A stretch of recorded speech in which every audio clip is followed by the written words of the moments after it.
Okay, y'all, we have got to talk about this deeply disturbing tweet that folks are saying KKK Caroline, the White House press secretary, put out yesterday, Thursday, July 24th.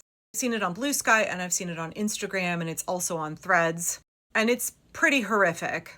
Okay, so let me share it with you, and then we need to talk about what's really going on here. So here it is. Scholars say Mary was as young as 12 when she gave birth to Jesus. Muhammad consummated his marriage with Aisha when she was just 9.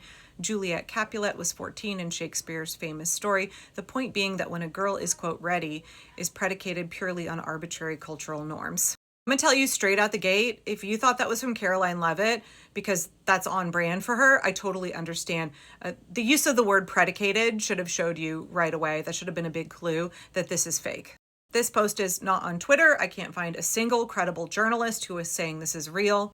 The origin for this post appears to be Threads. And the claim is that it is satirical, because it's something that we could all believe that KKK Caroline would say. It is something that we could believe that Donald Trump's White House press secretary, a diehard MAGA, would actually think and believe and post on social media. But she didn't. She didn't. Just like there were not tow trucks hauling off ICE vehicles in LA. And just like DoorDash was not coordinating with ICE. Those of us on the left, we can fall victim to urban myths and misinformation on the internet just as easy as anybody else. And it's really important that we check our sources. We can take 3 minutes and do some due diligence. I know we live in a timeline where extreme things are happening. People feel emboldened, comfortable saying the most horrific things on the internet, but take a second and check your facts. However, it's not just people on the left that I think have fallen for this. Actually, I don't know. I don't know whether it's that conservatives saw this and thought that Caroline Leavitt said it, and so they are taking bits from this and repeating it on the internet, or whether they already had these thoughts. They were already justifying sexual exploitation of minors. So that would make this satirical post particularly powerful. Nonetheless, I don't know if y'all saw Bekah Day's video. If not, you should go watch it right now. This video. This article was published by the LA Times in 1997, and it was written by Alan Dershowitz. This article is so incredibly revealing as to what the mindset and the excuse and reasonings that Jeffrey and his friends used to justify their awful and evil acts. Alan Dershowitz is a powerful attorney. He was a Harvard Law School professor.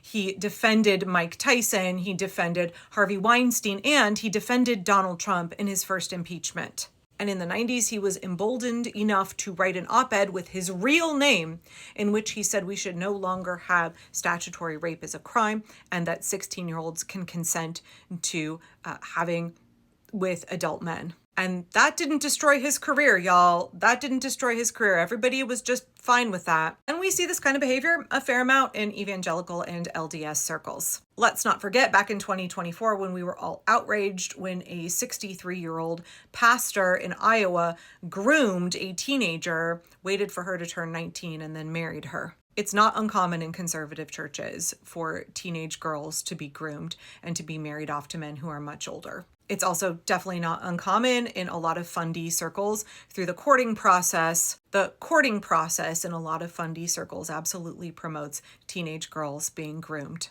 and married off very young. After all, child marriage is still legal in a lot of states in this country. I've talked about that extensively. The majority of child marriages are a teenage girl married to an adult man. We've been fed this lie that it's like a 17-year-old girl and an 18-year-old boy. That's not what the data shows us. And also, when a minor is married to an adult, he becomes her legal guardian. She can't secure an attorney on her own. She can't divorce him until she becomes an adult because she cannot get legal representation as a minor without her guardian, her husband.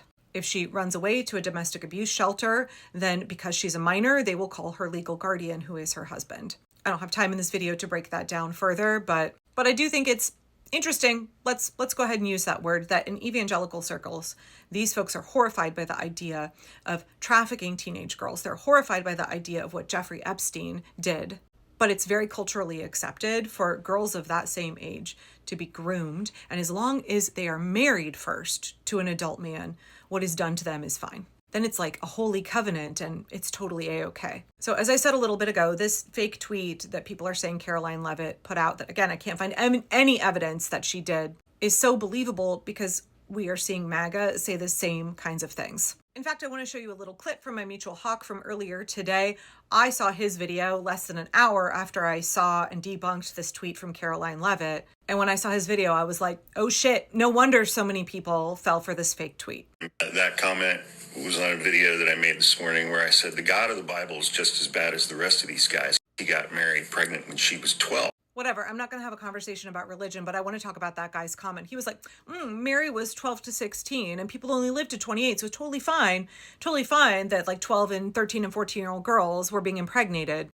The thinking from that MAGA in Hawk's comments is exactly the same kind of thinking that is in that fake tweet from Caroline Leavitt. This is a position, a mindset that a lot of evangelicals have, that a lot of Republicans have. They don't actually really have that much of an issue with young girls being preyed upon as long as they're married off first. What offends them is when these girls are sexually exploited outside of marriage, when it's child trafficking outside of marriage.